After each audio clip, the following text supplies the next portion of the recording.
So the first speaker of the fifth session of the final session is Sonia Krisovata from the Charles University. Thank you. Hello, everyone. Thank you for staying for the last session. My name is Sonia. I'm a bachelor student in Charles University, and today I would like to discuss the topic of national identity as an object of museumization in Ukraine in wartime. So at first, I will briefly outline the changes in memory representations in museums before the outbreak of full-scale war. Then I address the research questions and methodology, and then delve into recent phenomena observed in Ukrainian museums, followed by my case studies. So the museum narratives changed significantly after the declaration of independence. However, at first, they still preserved rudiments of the Soviet master narrative, such as the cult for Soviet leaders, and also maintaining positive interpretations of a role of Russia and USSR in the development of Ukraine. But then the public resistance of 2014, as well known as the Euromaidan, started, and it was directly manifested in such processes as decommunization and Lenin fall, that is the dismantling of monuments devoted to Soviet regime leaders in Ukraine, but still the lack of unified politics of memory led to strong regional differences evidenced just as well in museum exhibitions. And to a certain extent, there was still preservation of the Soviet narrative, or rather its hybridization with the neo-imperial Russian narrative. But with the outbreak of the full-scale war in 2022, museums became an essential space for mediating the war experience. They collect, study, and display conflict-related tangible and intangible heritage. This institution can be sites where moral questions about sacrifice, courage, heroism, nationhood, and peace are also raised. But sharing authority in creating a war narrative in this institution is still kind of problematic, as they are still heavily politicized and the representations they create are never neutral. So my main research question is, how do museums transform and shape the national collective consciousness, especially in the times of war? And for that purpose, the qualitative approach was applied with the content analysis of the museum's official website and social media sites, as well as textual and visual analysis of exhibitions, or rather the archive of exhibitions of cultural institutions. And further, in the following months, I hope also to include participant observation, interviews with the museum visitors, and the view from inside. So the recent trends. Based on the theoretical analysis, we can identify the main trends in the transformation of museums since the beginning of the war, which may be opposing phenomena, but at the same time they necessarily complement each other and they depend on each other. First of all, it's conceptual simplification, that is strategy of erasure from a memory of all events that do not correspond to the current narrative. The formalized, institutionalized memory culture, the traditional wartime narratives of national sacrifice and patriotism are still very, very present in memorial museum practice. But at the same time, surprisingly, we have democratization. The full-scale war has opened space for pluralization and nationalization of public memory, that is, the re-evaluation of this massive Soviet narrative and Soviet narratives about Ukrainian history and some topics such as the Great Patriotic War or Holocaust, Holodomor, and so on. And it also led to new national identities, and it all connects, of course, with the digital transformation, because technologies change how war is perceived, remembered, and commemorated. It creates a new ecology of war that is related to real-time memorialization. And digitally driven war commemorations, they allow ordinary citizens to share their disagreement with official state narrative. However, they can, on contrary, also sustain mainstream framing and even foster the spread of nationalist sentiments. Then militarization, that is constituted in support of the armed forces of Ukraine, such as weaving camouflage nets at the museum space or transferring the ammunition phase to the armed forces. And also some Ukrainian museums have directly joined the war efforts, creating and mobilizing narrative to support the Ukrainian army and in order to obtain international aid. And this phenomena at the beginning of the war was called something like museum front. And last but not least, from the very first days of the war, Ukrainian museums took up activities related to protecting cultural heritage and documenting cultural crimes. So my first case study is a National Cultural Center called Ukrainian House. It's not a museum, it's a cultural center. And the place was built in 1980s for the Lenin Museum in the first place. And 10 years later, after Ukraine gained its independence, it was transferred to Ukrainian House. So over the past few years, it has been rebranded, even democratized a little bit, and it expanded its scope of activities. The institution claims tolerance and respect for diversity as its core value. And since the beginning of the full-scale war, the center has organized already 21 different exhibitions. Among them are exhibition of Ukrainian wartime posters, exhibition of wartime art, reflection exhibition called Young People Talk About Life During the War. And now the center has opened the exhibition Unseen Force, about the contemporary nonviolent resistance of Ukrainians under occupation and its manifestations in various art forms. So those are ones of the many instances in which a sense of patriotism becomes an object of an exhibition or visualization and the main unifying concept. But I would like to also focus on two specific examples which are very illustrative. So the first one, this exhibition took place in spring, and it was dedicated to Alla Horska, a Crimean-born monumental artist who created large-scale pieces, mosaics, murals, and so on. She belonged to the generation of the 60s, a movement of artists who were also dissidents, but also civic activists in the 1960s. Most representatives of this movement were persecuted by the KGB, and Alla Horska's works were also banned and dismantled, and the artist was lately brutally murdered. So the exhibition is based on recurring parallels between the Soviet repression of the artist and the current Russian-Ukrainian war, because the monumental mosaic, it's called Borevitar.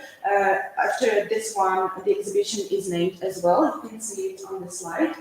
It was dismantled during the Russian occupation of Mariupol. So the exhibition is really emotionally intense. It begins with the artist's creative period in the circle of like-minded people in the 60s, then moves to the brutal repression of the entire generation, and then ends with the destruction of the artist's heritage. So also this is the first retrospective exhibition of the artist. And this exhibition has become a huge resonance in society, as the artist's figure has never gained such publicity before. So this and the next exhibition I'm going to talk about show how cultural heritage is institutionalized in museums and galleries and becomes part of the national discourse after its actual destruction.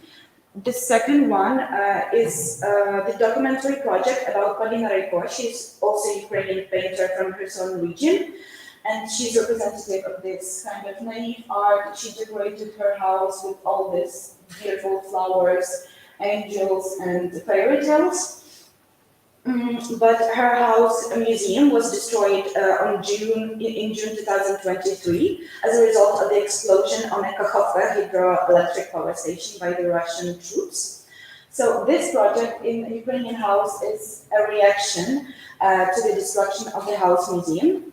And it consists of photographs and video materials of the decorations of the house and also of the scope of the destruction. It also shows the films about the artist.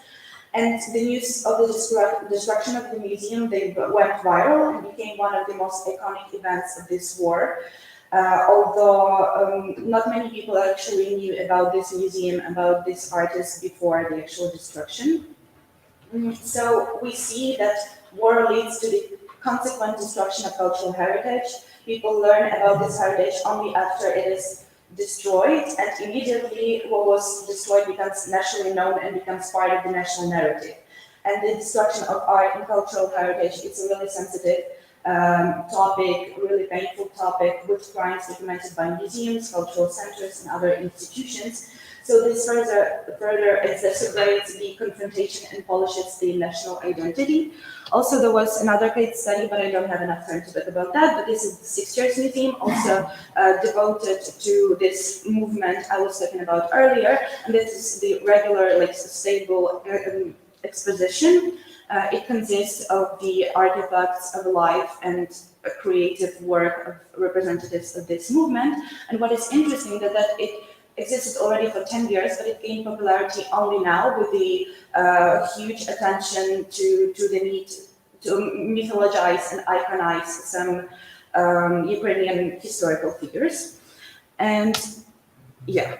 And just to briefly conclude, these two institutions is conceptual, which means that museums have different exhibitions and organizational principles, but they are united by one specific concept, and that is the rewriting of the national historical discourse and the formation of national identity on its basis by mythologizing and iconizing certain historical figures, drawing parallels between the past and the present, documenting one history and erasing another. Museum established a line of a national narrative. Of course, the digitalization creates the space for dialogue, but at the same time, it's a completely different research question, like how is it effective? Is it really effective in this case? So that is all from me. Thank you very much.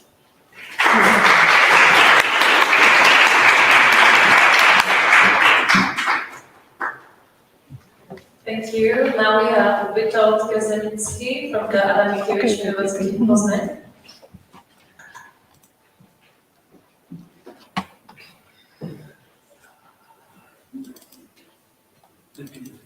Okay.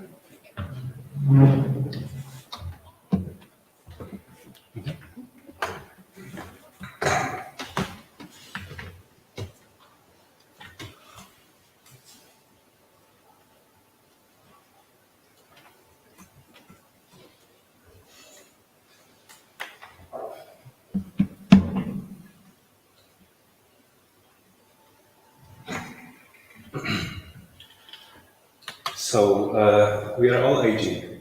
With every minute, hour, every day, we move towards the inevitable. Old age is an imminent condition of our existence. What's more, all the forecasts and statistics are clear. The change is coming. It's actually already happening. Our society is aging, and with that comes new challenges as well as opportunities to research. Therefore, I wanted to frame this topic using the theoretical framework of existential anthropology, focusing on the institution of DDPS. So it's a day care home. So it's a municipal institution created for elderly people. Day means that the old people don't live there, but can participate whenever they want. So it's open from 9 a.m. to 1 p.m., excluding the weekends. So, my main research problem was how is old age constructed in a society on the example of DDPS institution in Poznań. So to define the old age, I constructed my definition, a ready-made place for a subject, a psychobiological entity produced within the social-cultural framework with which the subject becomes accustomed over a number of years. So after that, the general research questions was what are the grassroots practices associated with old age? What is the institutional dimension of the old age? And how is the discourse on the old age produced in the field of science and media? So the hierarchy here is very important because I focus mainly on the two first questions, and then looking for my own interpretation, framework, the theory to use, I found out the existential anthropology made by one and only Michael Jackson. So you have the photo of him to not be misunderstood. So he uses the perspective of existential anthropology which is our humanity consists in the individual will to be, in the pursuit of self-realization or authenticity. He combines it with the anthropology, a science which understands human beings through culture and society in places where a person's fate is often determined by forces beyond the understanding and control. In effect, we have the life force, the concept of examining the life force as sites of dynamic relationship between the human capacity of being and the capacity of each social environment to provide livelihood. Here is my very dense table about my first two chapters of the MA paper. So starting with the being, the human appearing in the world, understood also as process outside culture and society. Its being has its own characteristics, which are individuality, irreducibility, will to be, causality, intersubjectivity, and relationality. I combined it with the old age and made two cases, one as an elderly person and one as an elderly person with relationship to the world, focusing on an institution as a mean to life. And then by developing the general questions to the empirics, I asked about how this person perceives their state as a elderly person, how does they act within it. So there are these grassroots practices. I tried to answer this question by interviews. I did it with dispatches, by a biography and spontaneous conversations. The second questions were how does they perceive their work within the institution, how it is perceived by institution, and how does they act within the institution, and also how does the institution act because of them. I did it with interviews with residents, with the staff, observation of the space, and participatory observation in the role of the volunteer, which is very important in case of responsibility, which is rooted in existential anthropology. I don't have that much time to show you all my cases, but I will focus on the old age as a limit situation. It's only one example of this case, a conversation with Mrs. Dasha. Mrs. Dasha is Ukrainian. She is 54 years old. So my first question was, why is she here? I had many questions about it, but the answer came very quickly. I didn't exist anymore. I didn't exist. But thank God, I somehow managed, and I am still alive. Cancer, 4th-degree glioma, she says bluntly. And as everything happened, I realized that I was such a nobody. So Mrs. Dasha, in the most sudden moment of her life, was faced with a limit situation. She faced death. But she didn't stop at this. I asked her, why did you join here? In order to not get crazy. I asked at the MOPS, so the Municipal Welfare Center, where I could get this brain of mine so to release myself from these thoughts. What is happening to me? What is the most important thing for you in this center? I talk to people, listen to them. Those people have such experiences such that I like to listen to them very much. So richly, people have lived this life. They have so much knowledge. I shouldn't be in this facility at this age. And also ask her about when does this age begin? In her case, it has already begun through her illness. I already feel so that I envy some, that they have such a spirit. Somewhere in me it's still there. But you know, I am sick and it bothers me. But I can't talk like that. I can't talk like that yet. She starts crying. So do I. I started walking again. I can talk, she says hopefully. She talked about the new possibilities, the operations only possible in Germany, although new opportunities are also emerging in Poland. We'll see, she concluded. In the next case studies, I also tried to answer the question about the institution and infantilization of elderly people in this institution, but I don't have much time.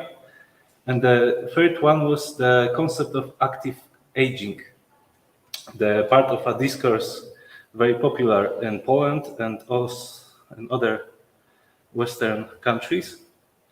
So, yeah, you can ask me about it. To conclude, trying to answer a question, how is old age constructed in society? I will try to answer it by the perspective of the subject, the borderline situations, the limit situation, a person thrown into the world in search of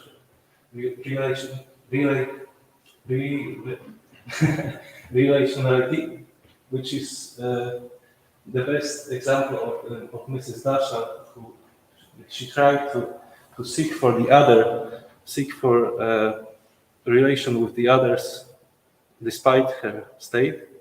And the second one is the perspective of institutions that I understand as a cultural response to the existential conditions. But they operate on two different sides of this spectrum, the inclusion of the elderly, the active aging, which is very, very often used in the discourse of the institution, but also the infantilization, some kind of,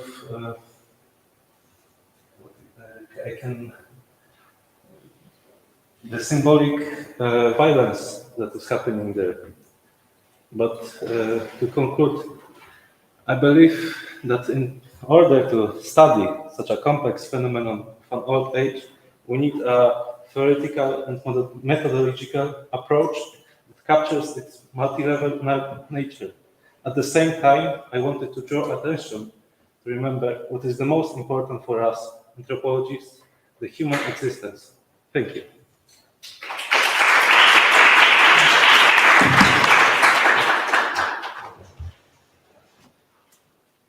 Thank you.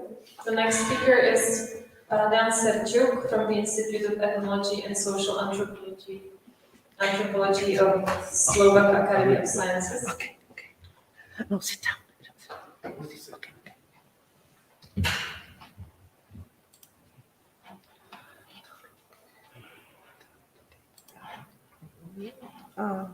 The name is Serciuk. Yeah. There.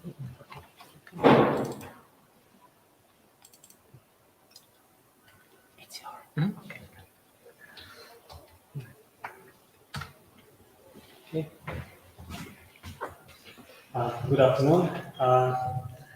I'm going to continue Christina's topic of reenchantment and syncretism.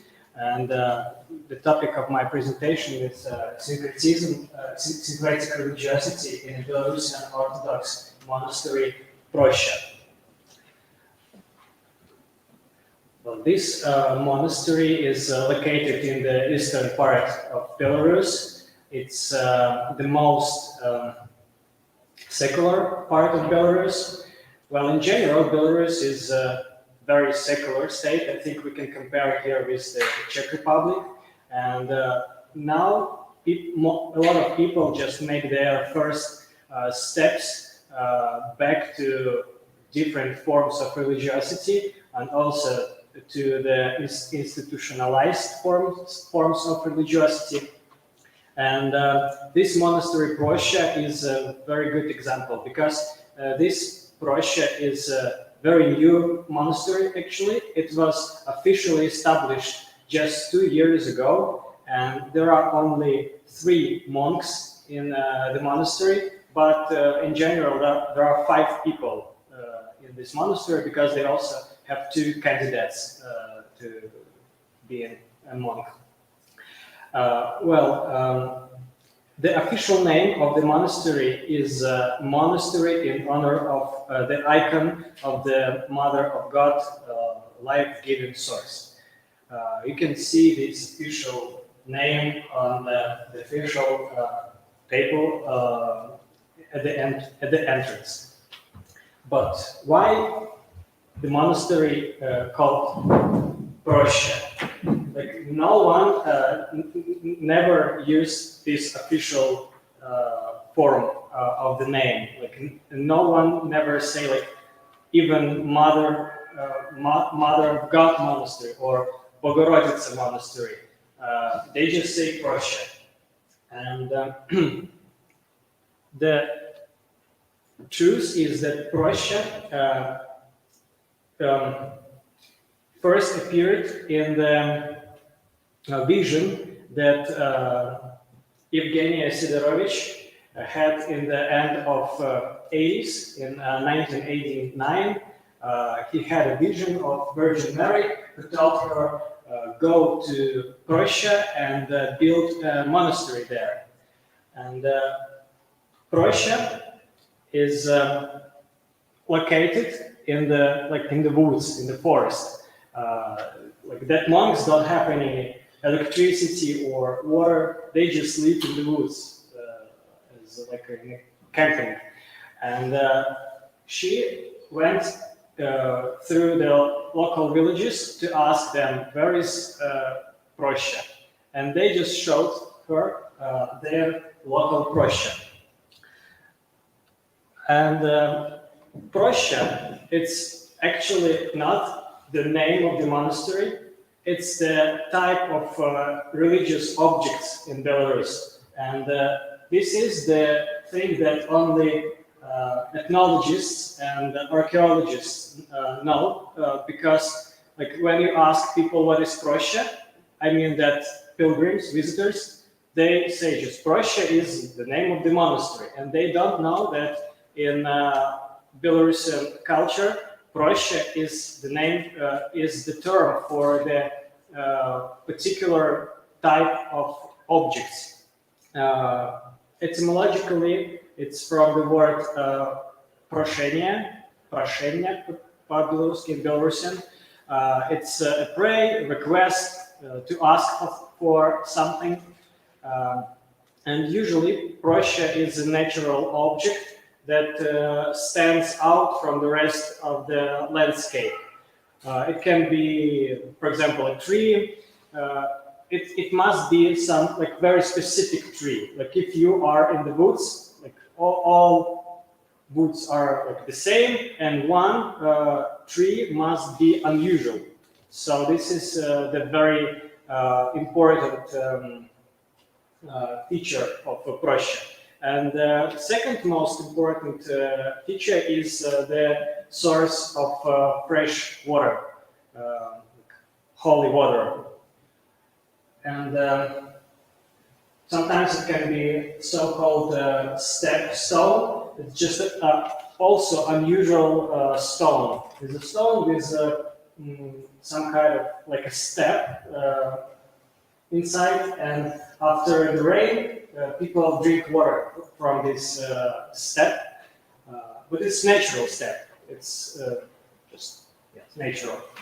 And some Proshas are decorated like that. But in that monastery where I made my field research, monks was like they do not allow people to decorate it in this way because they say it's a pagan way of decoration.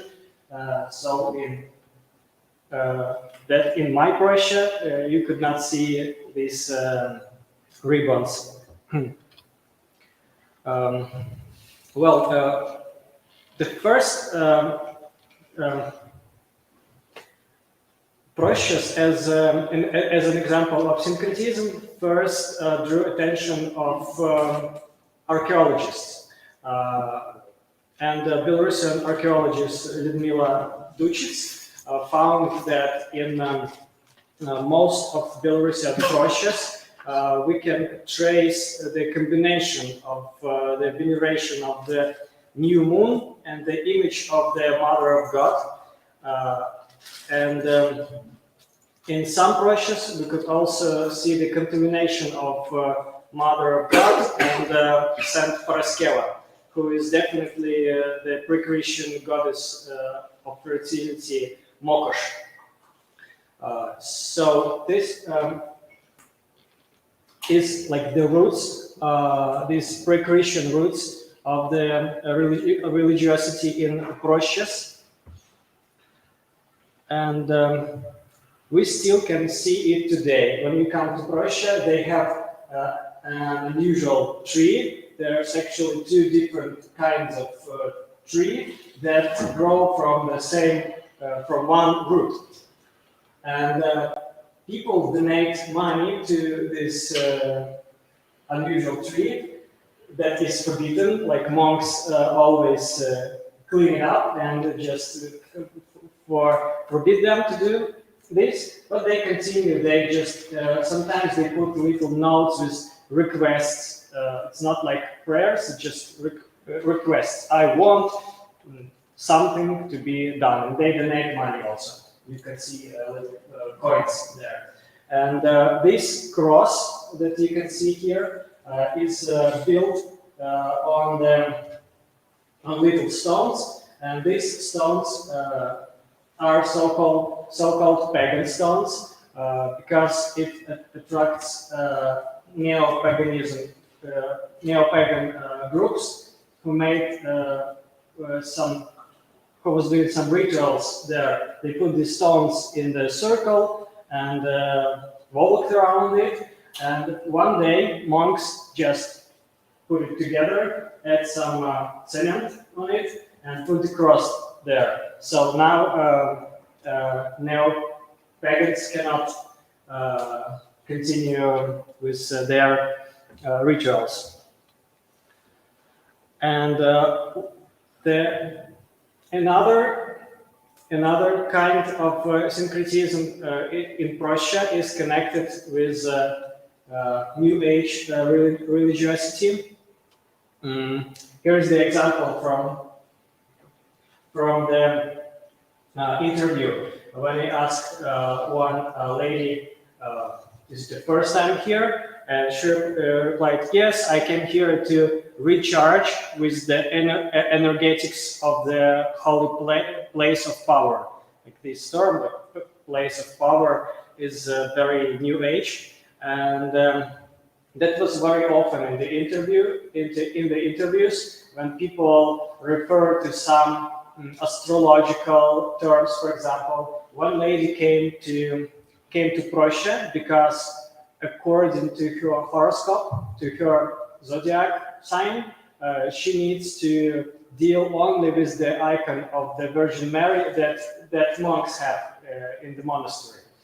And I also analyzed some media, some websites, and I found that it's mostly came from media. When people search for some information about Prussia, there are a lot of sites, the websites that show that Prussia is a place of power, or they have magic trees.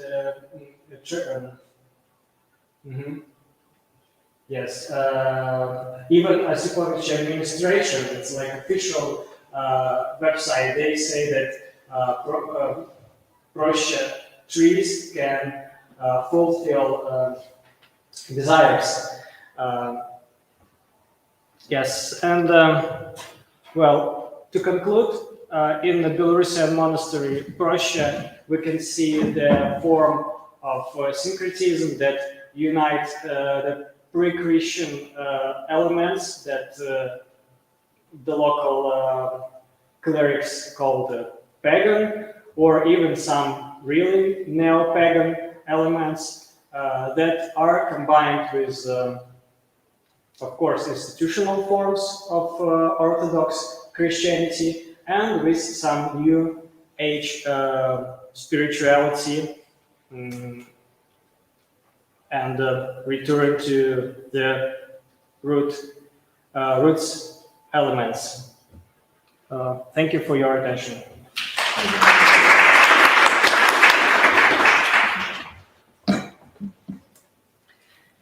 you. And now we have our last presentation from Agata Pelska from the Adam Mickiewicz University in Poznań.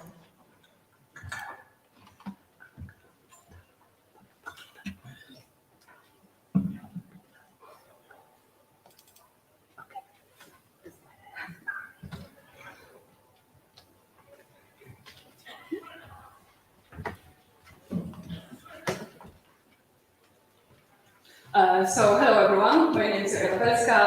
I'm a master's student of anthropology at Adam Mickiewicz University, which is in Poznań, in Poland. And today I will present you a research project, that is funded by Research University Excellence Initiative grant that is also a part of my master thesis. So first I will contextualize my research obesity in the time of climate crisis. Then I introduce what I mean by a more than human perspective and the concept of refugium. And following this, I will discuss the field material and propose some draft conclusions. And on the slides, you will find my photographs and quotes from my in-depth interviews. So let's get started. In the climate crisis era, the traditional distinctions between nature and culture or human and nature have become as inadequate as ever. So cities both drive climate change and yet its residents, both human and other than humans, are extremely vulnerable to its effects. But also cities are getting seen more as complex and biodiverse environments. So since we are all humans and more than humans entangled in those climate issues together, my research seeks to explore potential multi-species spaces of refuge in the city.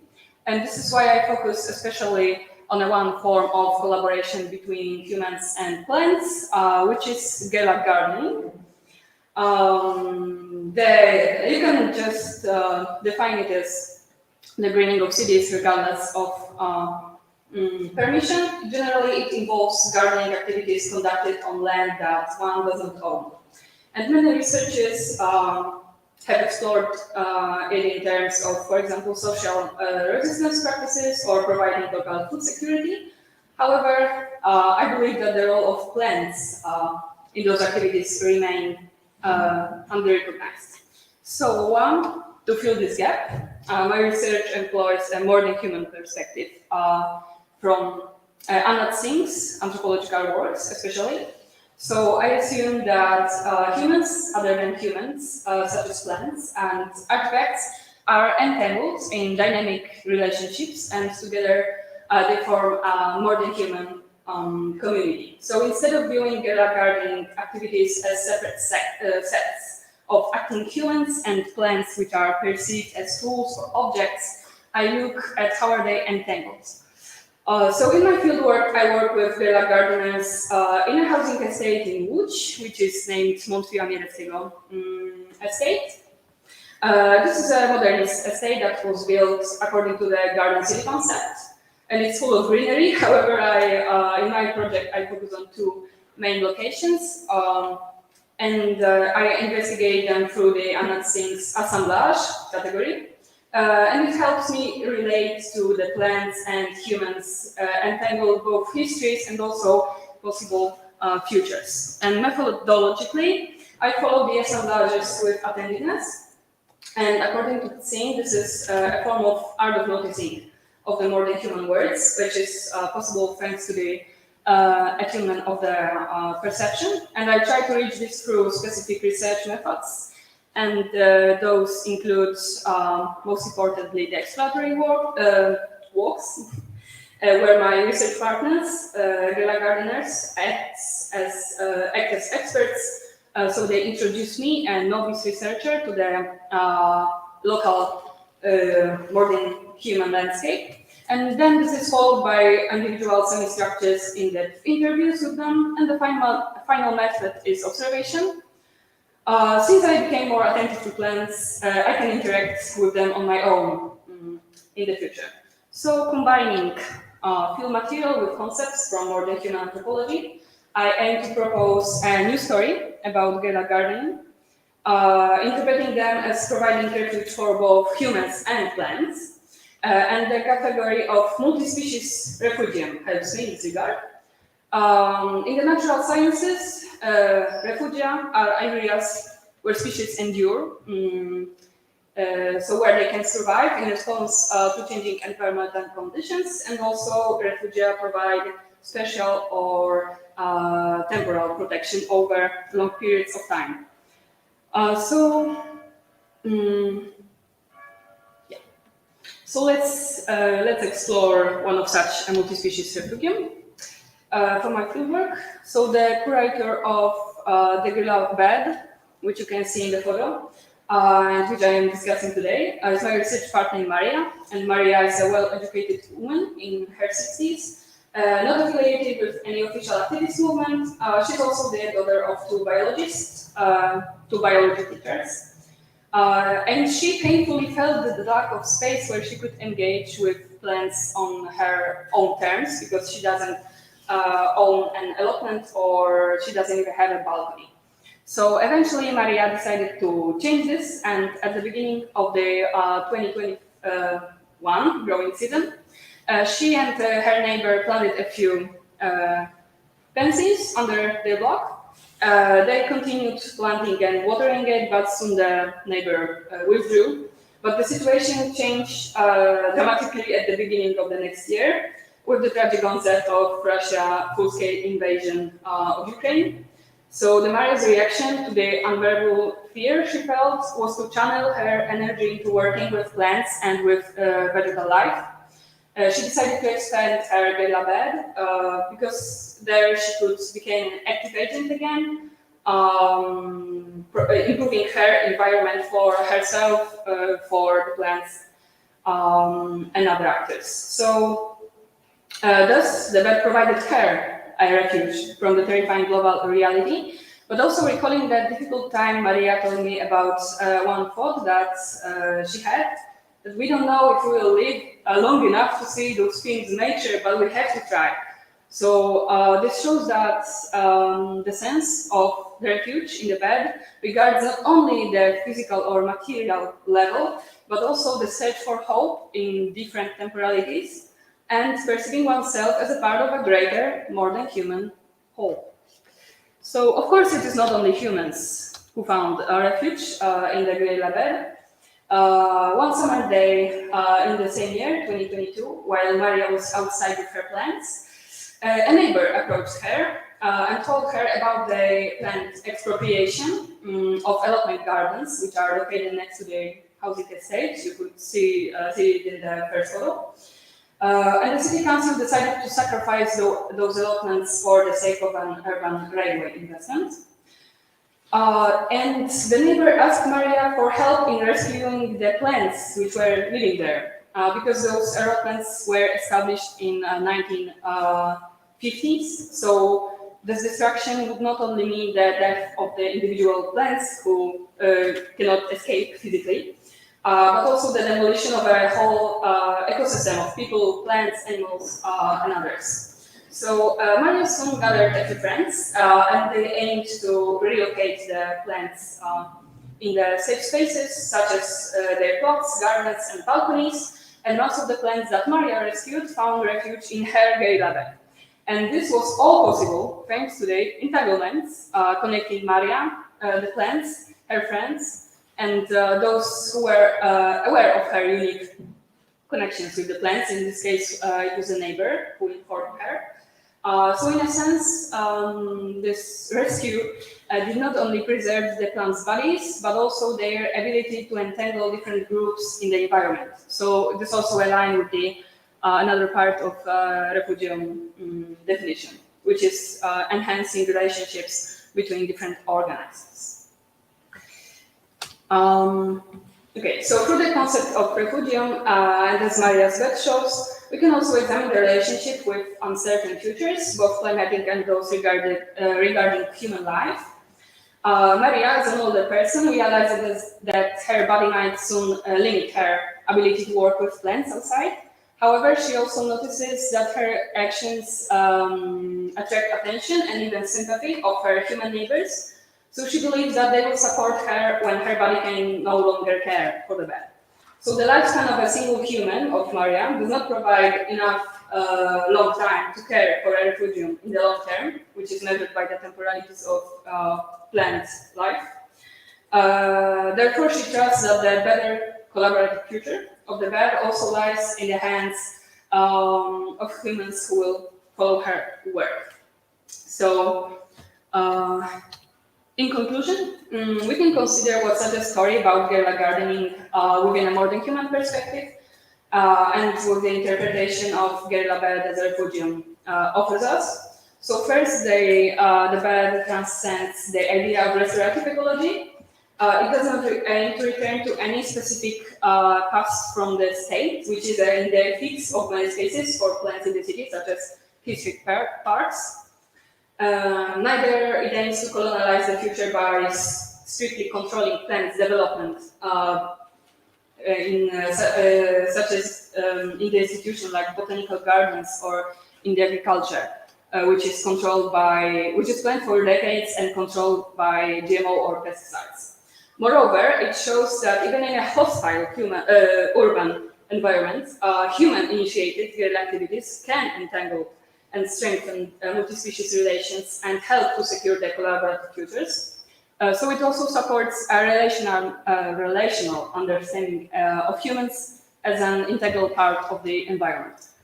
And finally, stories about climate change, especially those present in the mainstream media, have used us to apocalyptic visions and a sense of hopelessness regarding climate crisis. And meanwhile, what sparks interest in the bed we are discussing here is, on the contrary, a very long-term, a slow commitment, which is full of also of joy and hope. So it is worthwhile, in my opinion, to share these stories of refuge and hope, even on the smallest scales. And to quote Singh, not that it will save us, but maybe it will open our imagination. And this is where I see a great chance for all the environmental humanities in general, and hopefully for my little project as well. And thank you for your attention.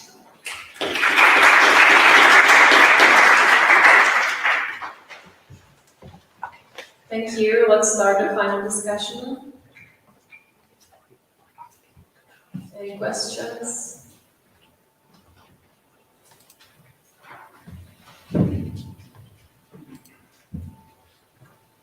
Okay, so thank you for your presentations, and I have several questions. But maybe first one is to Sonia. So you said in the methodological part of the presentation that you made some conversations and interviews with visitors of these museums, yeah? Or I haven't yet. This is planned. I'm planning to do that in further months. okay, but maybe you still know how these exhibitions about war affect Ukrainians who experienced the war at like lifetime. No. For now, unfortunately, I don't, because it can be just my opinion, because for now I've only analyzed the textual and visual resources from the media sites of the gallery and the Cultural Center of the museum. And they have a huge archive, a digital archive of all the exhibitions. So I just made this research of the discourses they use, the narrative that are present. And also I've attended the exhibitions, one of the exhibitions by Polina Rejko with her museum house. And that is, like, for now, it's basically it, just the theoretical part and the analysis of media sites. But hopefully next month I will include the interviews as well. It would be great. Can I ask a second question? Okay, so the second question is to Witek. And I'm curious about how is space divided in this daycare center, because you said in your presentation that in this daycare center occurs some borderland experiences. The space is very it's very interesting because the whole the structure of this building is very unfriendly for the old people because it has a lot of stairs. It's like three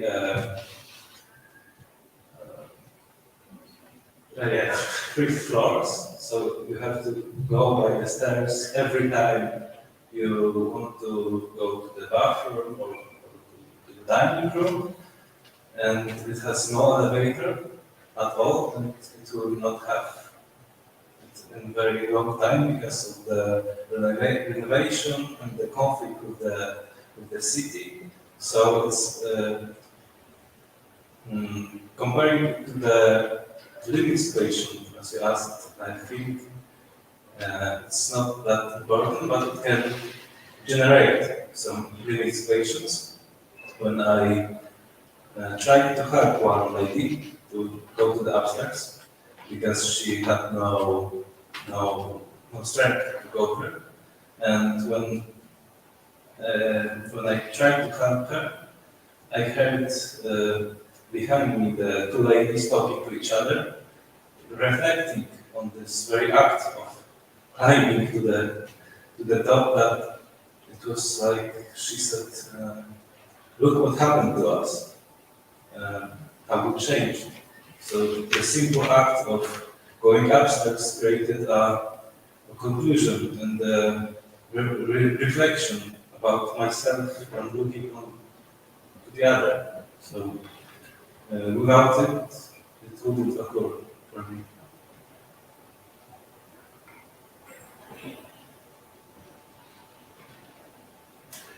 Any other questions?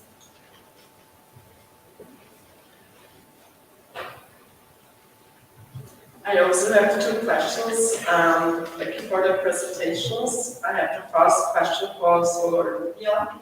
How much interviews are you planning to do for your research?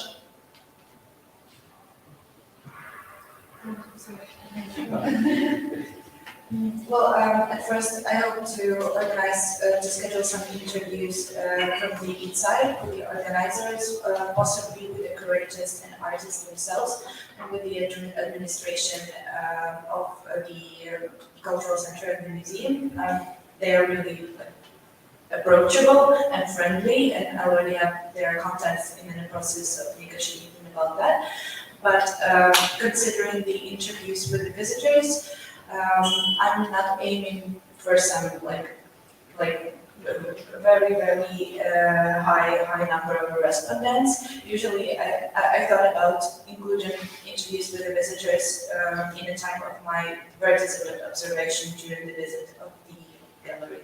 So did I answer your question? Yeah, thank you. The second question goes to all the presenters. What's your motivation to do the researches?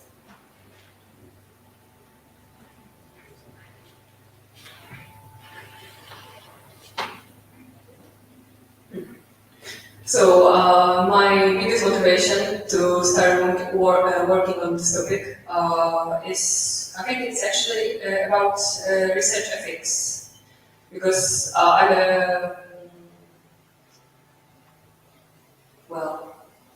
I think that I'm a part of the generation that is that's directly touched by the climate crisis, and I think this is important to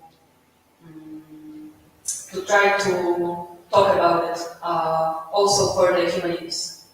So this is a case of ethics and responsibility. Thank you.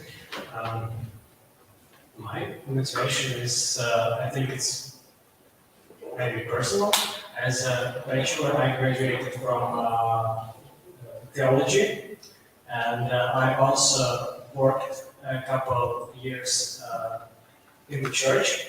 And now, when I started to study anthropology and religious studies, it's very interesting to me to see it from another side, because like for the whole time I was at the position, like the higher position moderate the religious life at the site.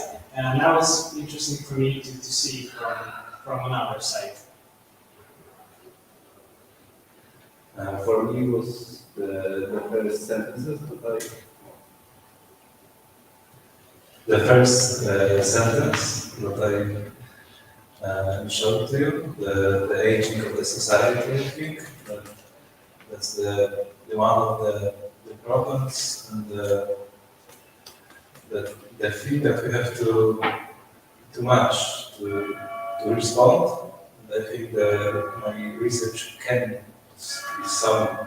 in some way answer to that, but also the whole philosophy of the existentialism is very, very personal for me. Every motivation to do research is deeply personal thing. I think it's exactly, especially for me, I guess, because it's a big motivation. And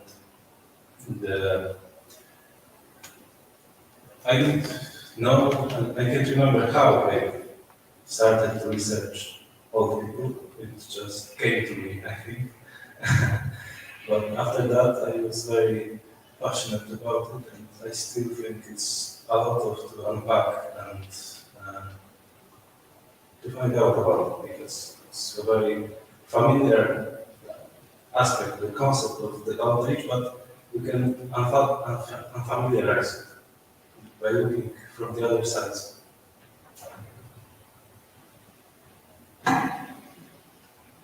Thank you.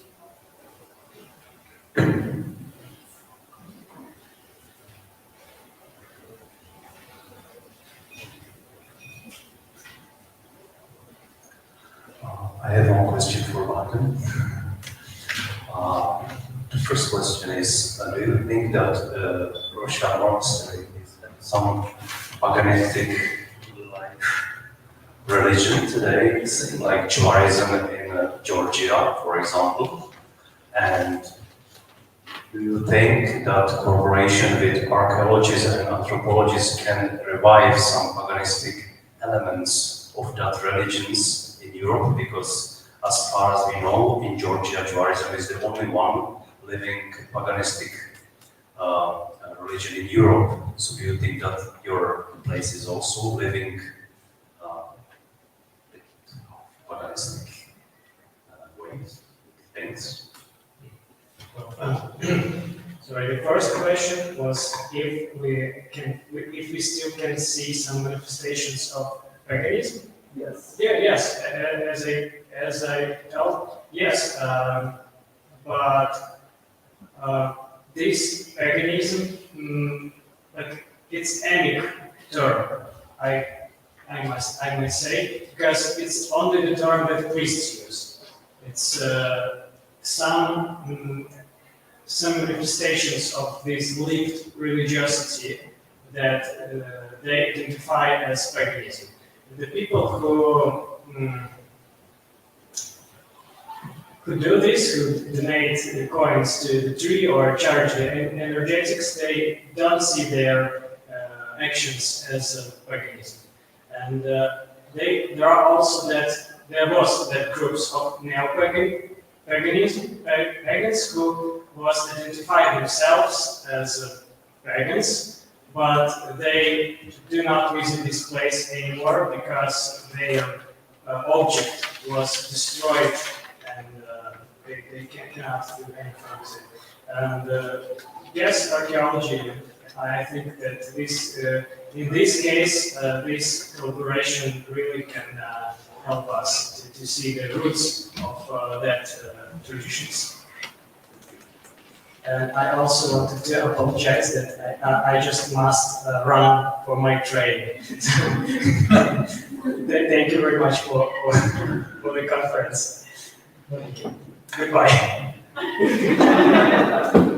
Thank you for you to be here.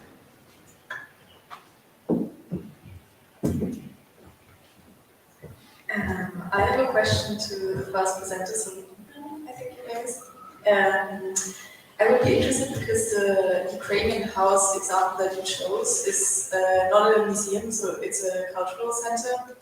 And if you kind of have like observation or thesis, maybe of whether like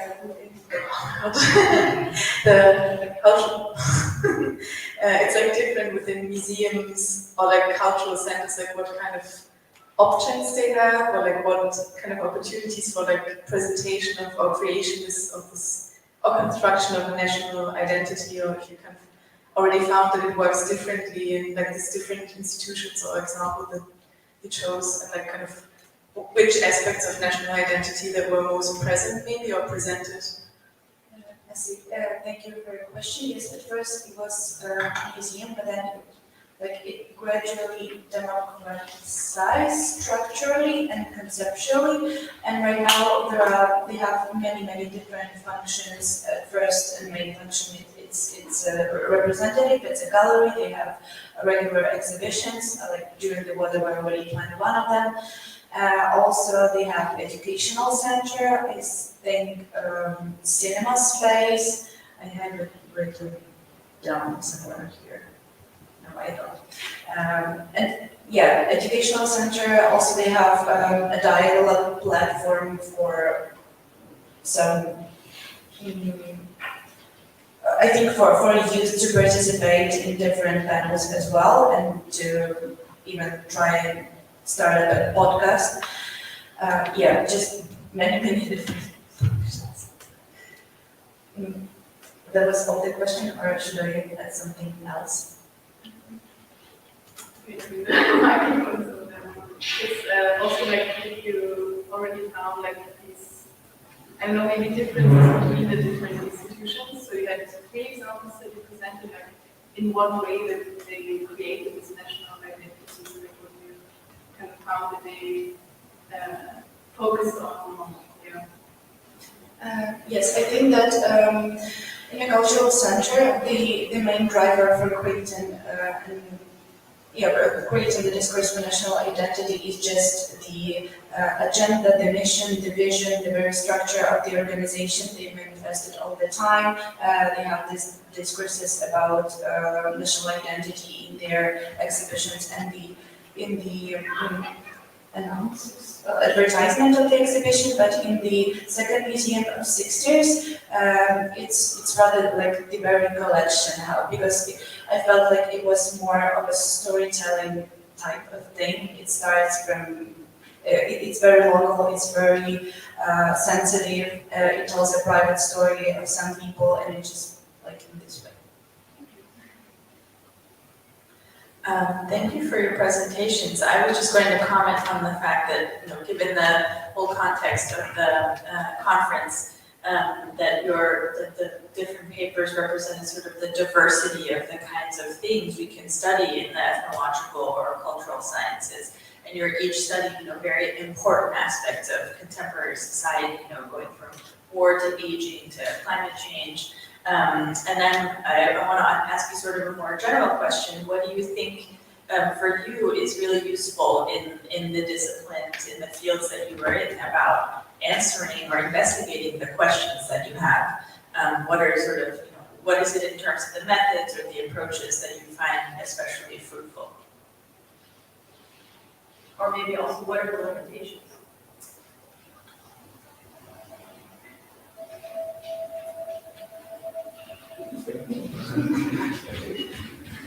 For me, the most important thing in anthropology is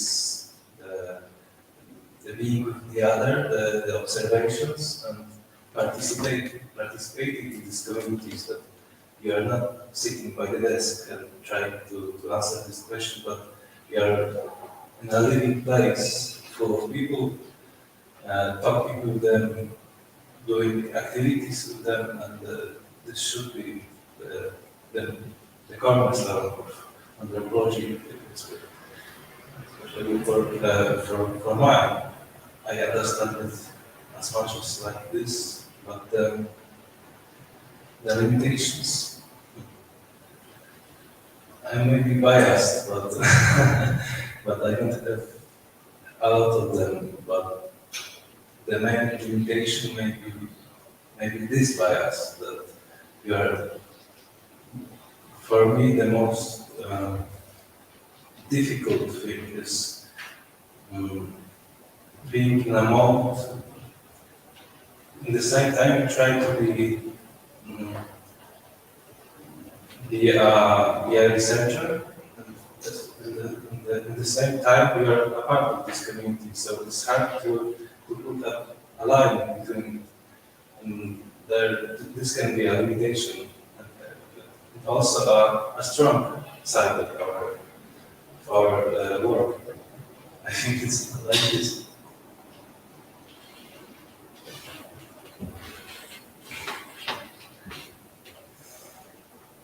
Okay, so I would say that actually I think that anthropology and anthropological methods are great to investigate the current climate crisis issues.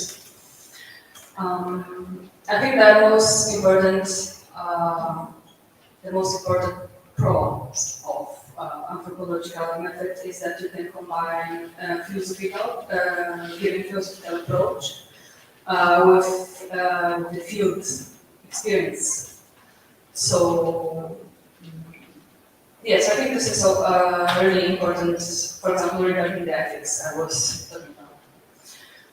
But what I personally see also in my research project is that anthropological methods and in general the anthropological approach gives me a chance to operate on very little scales.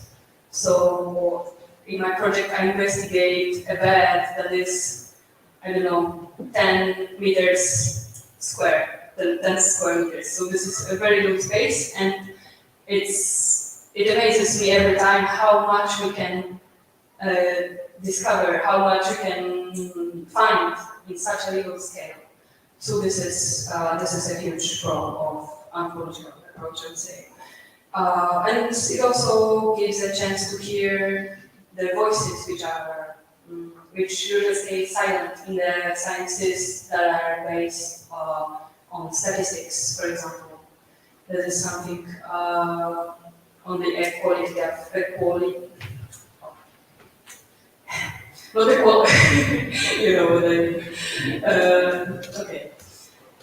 But the main limitation I face within those research projects about climate crisis is the limitation of knowledge that is associated with natural sciences.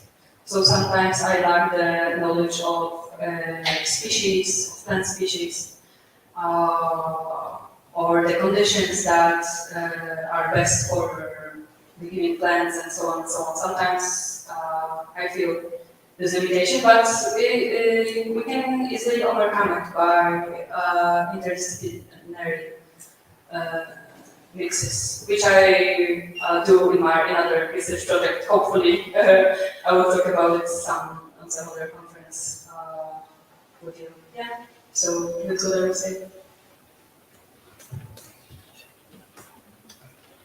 I feel like the biggest benefit is first of all the opportunity to go a little bit far away from the armchair theory, go to the practice that was already mentioned, and also the opportunity to bring up a change in terms of that research methods I'm using. The need to organize them so well for them to be beneficial both for the researcher and for their interviewer and participants. I feel like this is a really great opportunity and motivation. About the limitations, or rather challenges, maybe it's the supposed neutrality of the researcher, because in my case, I think that the topic of war is really sensible.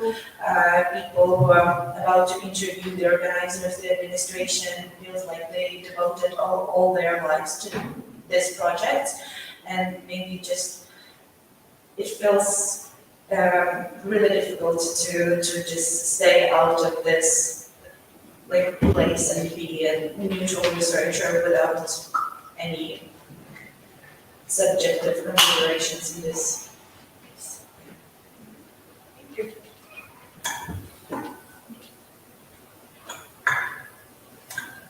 Any other questions?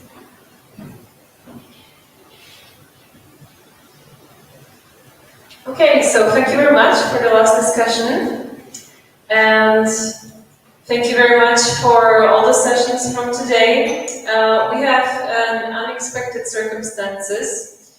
Our director can't attend the closing remarks, so I will be, again, improvising the closing remarks soon. So give me 2 minutes, please, and then we will say goodbye to the first STEP conference. Thank you.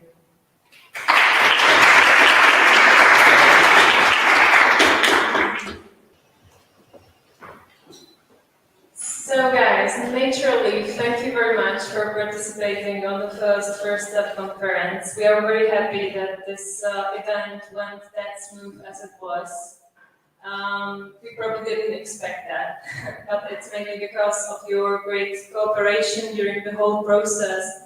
So thank you to all the speakers, all the supervisors, professors, the visitors from who watched us on live stream from home, and everyone who was basically part of it. In the following days, we will inform you about the choice of the studies that will be published in the scientific journal of the Moravian Museum Folia Ethnographica. You could see the journal over there on the table by the entrance. And we believe that publishing the studies in the scientific journal is a nice cherry on top of this whole event, and that the ones who will be chosen, of course, it's not mandatory, but that you will use the opportunity and you will send us your whole studies, your papers finished. So I will inform you in a couple of days about the final choice. Now it's in the hand of the editorial team of the journal, so I can't really tell the deadline, but it will be soon, I promise. Of course, this whole event wouldn't be possible without our amazing sponsors, so I'll briefly read them. It's the Spolek pro Muzeum in Krumbíř, Credoline, Demstaff Group, Bostheimer, Education CZ, Bellinghouse, Tastelandia. Also, the conference was created with the support of institutional support for long-term conceptual development of a research organization. So many thanks for that. And of course, thank you to the Moravian Museum in Brno for making this possible. I can't leave this place without saying a massive thanks to my colleagues, to my whole crew, because without them this just wouldn't be possible. Namely, at place right now, Karolina Macháčková here with the photograph. She's an excellent conservator who also does guided tours about conservation, speaking about one of the presentations here. Viera Koledany over there, technical support, curator of the Ethnographic Institute.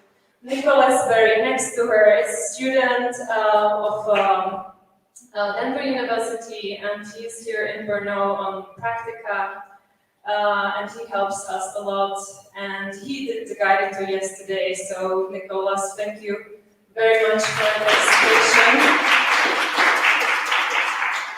Yuji was our live streamer who helped us to promote First Step Conference virtually too, so thanks for that, and he also, even he didn't know about it, but he was a big technical support for us too. So thank you.